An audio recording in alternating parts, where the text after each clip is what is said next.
যশোরের চিকরগাছা থানার মোবারকপুর এলাকায় একটি চাঞ্চল্যকর ঘটনার সৃষ্টি হয়।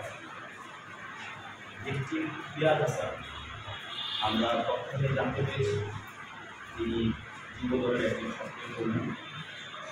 তাকে প্রকাশ্য দিবালোকে প্রথমে বোমা মেরে জনমনে একটা আতঙ্ক সৃষ্টি করা হয় এবং পরবর্তীতে তাকে দেশীয় অস্ত্রশস্ত্র সহ মিলে আটক করে নৃশংসভাবে গলা, হাত, পা, পিঠ বিভিন্ন স্থানে আঘাত করে অপরাধীরা তার মৃত্যু নিশ্চিত করে ঘটনাস্থল থেকে পালিয়ে যায়।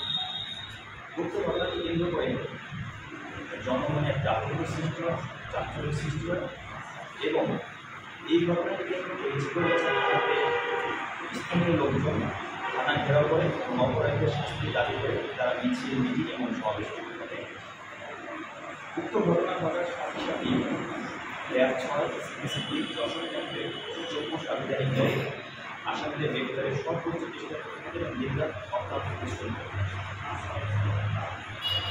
পিয়াজ হাসান তাকে চিকরগাছা বাজার থেকে সে ফিরছিল রাতে বিকেলে কাজ শেষ করে প্রতিমধ্যে তার উপরে আঘাত হয় এবং সে প্রাণ ভয়ে দৌড়ে চিকরগাছা বালিকা উচ্চ বিদ্যালয় সেখানে আসলো।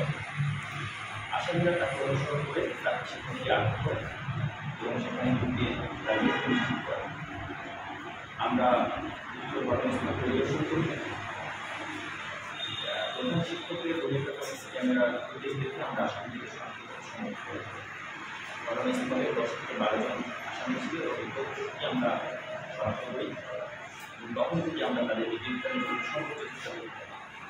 তারই ধারাবাহিকতায় গতকাল 11 তারিখ রাত 9:30টায় আমরা জানতে পারি উক্ত ঘটনার 3 নম্বর আসামি শামীম সে ঢাকা পালিয়ে যাওয়ার উদ্দেশ্যে কৃষ্ণনগর মানে খুলনা জেলা ডুমুরিয়া থানার কৃষ্ণনগর বাস স্ট্যান্ডের অপেক্ষমান আছে।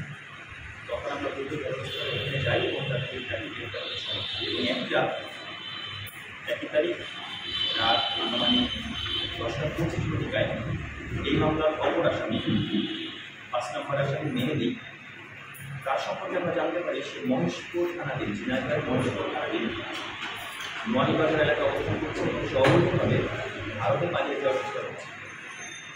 তৎক্ষণাৎ আমরা আমাদের আবেদন কোম্পানি সিবিসি ঝিনাইদহ তাদের সহযোগিতায় আমাদের রাজধানীর কিছু সহযোগিতা অভিযান পরিচালনা করে তাকে ঝিনাইদহের মহেশপুর নোয়ানীবাজার একদম সীমান্তবর্তী এলাকা সীমান্তের কাছাকাছি থেকে তাকে আমরা গ্রেপ্তার করি।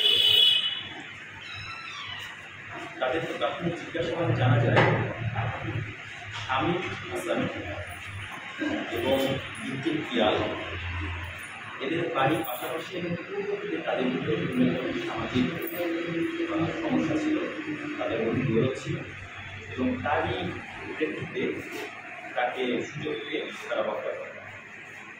এই মামলার আরও আসামি যারা আছে তারা আমাদের রাডারই আছে, ইনশাআল্লাহ আমরা তাদেরকে ধন্যবাদ।